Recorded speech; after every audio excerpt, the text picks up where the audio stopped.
തന്നെയും കുടുംബത്തെയും അപമാനിച്ചു വിട്ട ജുവലറിയിലേക്ക് ഭാസ്കറിൻ്റെ ഒരു തിരിച്ചുപോക്കുണ്ട്. 16 ലക്ഷം കൊടുത്ത് വാങ്ങിയ കാറിൽ അവരുടെ മുന്നിൽ ചെന്ന് അവരുടെ അഹങ്കാരത്തിന് മറുപടി നൽകുന്ന ഒരു mass scene.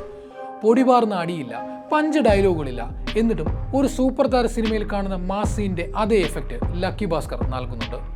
This is India, ഇവിടെ പണം കൊടുത്താൽ എന്തും കിട്ടും, എന്നാൽ റെസ്പെക്റ്റ് കിട്ടണമെങ്കിൽ നമ്മുടെ കയ്യിൽ പണമുണ്ടെന്ന് 4 ആൾ അറിയണം എന്ന സാധാരണമായൊരു ഡയലോഗ് ദുൽഖർ പറയുമ്പോൾ അതിന് ഒരു പഞ്ച് അനുഭവപ്പെടുന്നു. ലക്കി ഭാസ്കറിൽ ഉടനീളം ദുൽഖറിനൊരു മാസ് പരിവേഷമുണ്ട്. പക്ഷെ അതൊരിക്കലും ഒരു ടിപ്പിക്കൽ നായകന്റെ രീതിയിലല്ല. അറക്കൽ മാധവനുണിയും ഇന്ദുചൂടനും ഭരചന്ദ്രനുമെല്ലാം മലയാളി സൂപ്പർ താരങ്ങളെ അവരുടെ പരമോന്നതിയിലെത്തിച്ച മാസ് കഥാപാത്രങ്ങളായിരുന്നു. മുണ്ടും മടക്കി കുത്തി മീശയും പിരിച്ച് ആരെയും കൂസാത്ത ആ സൂപ്പർ നായകനിൽ നിന്ന് വ്യത്യസ്തരാണ് ദുൽഖറിന്റെ മാസ് കഥാപാത്രങ്ങൾ. കണ്ടുമടുത്ത ഓവർ ദി ടോപ്പ് നായകന്മാരിൽ നിന്ന് മാറി വളരെ സട്ടിലായ ചില നോട്ടങ്ങൾ കൊണ്ടോ ഡയലോഗിലെ ഏറ്റക്കുറച്ചിൽ കൊണ്ടോ ആകും ദുൽഖർ മാസ് കാണിക്കുക.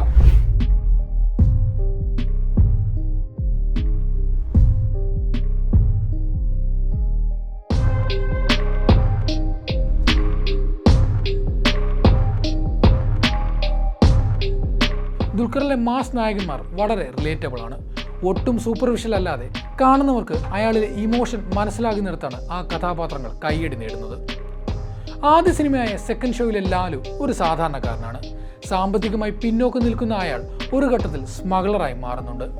ആദ്യ സിനിമയുടെ പതർച്ചകളൊന്നുമില്ലാതെ ദുൽഖർ അവതരിപ്പിച്ച ലാലുവിന് ഒരു മാസ് പരിവേഷമുണ്ട്. പക്ഷെ അതൊരിക്കലും കണ്ടുമടുത്ത തരത്തിലായിരുന്നില്ല. മണൽ കടത്തിക്കൊണ്ടിരുന്ന ലാലുവിൽ നിന്ന് സ്മഗ്ലറായുള്ള അയാളുടെ വളർച്ചയിലേക്ക് ദുൽഖർ നൽകുന്ന ഒരു സിഗ്നേച്ചറുണ്ട്.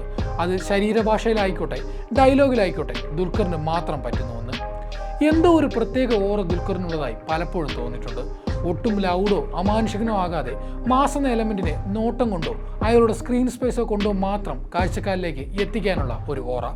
വിക്രമാദിത്യനിൽ ഓട്ടോയിൽ വന്നിറങ്ങുന്ന ഒരു സാധാരണ ഇൻട്രോ സീൻ ഒരു ഇമ്പാക്റ്റ് ഉണ്ടാക്കുന്നത് ദുൽഖറിലെ താരത്തിന്റെ മേന്മ കൊണ്ടുകൂടിയാണ്. ദുൽഖറിന്റെ ഏറ്റവും മികച്ച മാസ് കഥാപാത്രങ്ങളൊന്നാണ് സോളോയിലെ ശിവ. സംഭാഷണങ്ങളൊന്നുമില്ലാതെ മുഖത്ത് ഭാവഭേദങ്ങളൊന്നും കടന്നു പോകാതെയുള്ള സ്റ്റോൺ ഫേസ്ഡ് ആക്ടിങ്. മറ്റൊരു തരത്തിൽ ബിഗ് ബിയിൽ അമൽ നീരദ് മമ്മൂട്ടിയിൽ പരീക്ഷിച്ച അതേ ടെക്നിക്. ആലായൽ തറ വേണമെന്ന ഗാനത്തിന്റെ അകമ്പടിയോടെ സ്ക്രീനിലെത്തി ചുരുക്കം നേരം കൊണ്ട് ദുൽഖറിന്റെ ശിവ നമ്മെ കയ്യിലെടുത്തു. ഒരുപക്ഷെ ഒരു മുഴുനീള മാസ് സിനിമയ്ക്ക് നൽകാൻ കഴിയാത്ത ഫീലാണ് ആ കഥാപാത്രം നൽകിയത്. നാളെ അമൽ നീരദ് ബിലാലുമായി രണ്ടാമതെത്തുകയാണെങ്കിൽ അവുവായി മറ്റാരെയും തിരയേണ്ടതില്ലെന്ന് ദുൽഖർ സോളോയിലൂടെ പണ്ടേ തെളിയിച്ചതാണ്. കോവിഡ് കാലത്ത് ജനങ്ങളെ കൂട്ടമായി തിയേറ്ററിലേക്ക് എത്തിച്ച കുറുപ്പിലും മാസിന്റെ മറ്റൊരു മുഖം ദുൽഖർ കാണിച്ചു തന്നിരുന്നു. സുകുമാരക്കുറുപ്പിന്റെ ജീവിതകഥയെ ഏത് ഷെയ്ഡിലാണ് ചിത്രം അവതരിപ്പിച്ചത് എന്നതിനെ സംബന്ധിച്ച് വിമർശനാത്മകമായ അഭിപ്രായങ്ങൾ ഉണ്ടായിരുന്നെങ്കിലും ദുൽഖർ ഏറ്റവും സ്റ്റൈലിഷായ ഹീറോകളിൽ ഒരാളാണെന്ന് ചിത്രം അടിവരയിട്ടു. അടിയിടി പൊടി പൂരമില്ലാതെ നായകനെ അവതരിപ്പിച്ച ചിത്രം ദുൽഖറിലെ മാസ് ഹീറോയുടെ മറ്റൊരു ഉദാഹരണമായിരുന്നു. മുഴുനീളം മാസ് നായകനിലേക്കുള്ള ദുൽഖറിന്റെ ആദ്യ ചുവടുവെപ്പായിരുന്നു കിങ് ഓഫ് കൊത്ത. സൂപ്പർ സ്റ്റാർഡത്തിലേക്കുള്ള ദുൽഖറിന്റെ ആദ്യ പടിയെന്നോണം വന്ന സിനിമ ബോക്സ് ഓഫീസിൽ അടിപതറിയത് ദുൽഖറിന് തിരിച്ചടിയായി.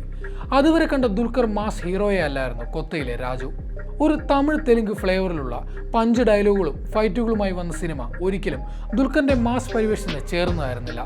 എന്നാൽ അപ്പോഴും സിനിമയുടെ രണ്ടാം പകുതിയിൽ രാജു തിരിച്ചു വരുന്ന ഭാഗങ്ങളിലൊക്കെ ഡയലോഗ് കുറച്ച് ചെറിയ നോട്ടം കൊണ്ട് അയാളുടെ ഹീറോയിസം പുറത്തെടുക്കുന്നുണ്ട് ദുൽഖർ. ലക്കി ഭാസ്കറിലെ ബാങ്ക് ഉദ്യോഗസ്ഥനായ ഭാസ്കർ സാധാരണക്കാരിൽ സാധാരണക്കാരനാണ്. ചുറ്റുമുള്ളവരുടെ കളിയാക്കലുകളിലും പരാജയങ്ങളിലും അയാൾ വീണു പോകുമ്പോൾ പ്രേക്ഷകർ അയാളുടെ ഒപ്പം നിൽക്കുന്നത് ഭാസ്കർ സാധാരണക്കാരന്റെ പ്രതിരൂപമാകുന്നത് കൊണ്ടാണ്. അയാളുടെ വിജയം പ്രേക്ഷകൻ്റേത് കൂടിയാകുന്നത് അയാൾ എടുക്കുന്ന ഓരോ തീരുമാനങ്ങളും പ്രേക്ഷകരും ഒപ്പമുണ്ടാകുന്നു. സാഹചര്യങ്ങളാണ് ഭാസ്കറിന് ഒരു മാസ് പരിവേഷം നൽകുന്നത്. ലക്കി ഭാസ്കർ എന്ന ടൈറ്റിൽ ഗാനത്തിനൊപ്പം ദുൽഖർ നടന്നു വരുമ്പോൾ അയാളിലെ മാസ് നായകന് കൂടുതൽ കിക്ക് ലഭിക്കുന്നുണ്ട്. എന്നാൽ ആ പാട്ടിന് പോലും സാധാരണക്കാരുടെയും സന്തോഷത്തിൻ്റെയും മറ്റൊരു തലമുണ്ട്. കട്ട് പഞ്ചോ വളരെ ലൗഡായ നായകന്റെ മാസ് ഗാനങ്ങളിൽ നിന്നും വ്യത്യസ്തമാണത്. എന്നാൽ പിന്നീട് രണ്ടാം പകുതിയിൽ പണം ഉണ്ടാക്കിയ ശേഷം ഭാസ്കറിനുണ്ടാകുന്ന ഒരു ട്രാൻസ്ഫോർമേഷൻ ഉണ്ട്.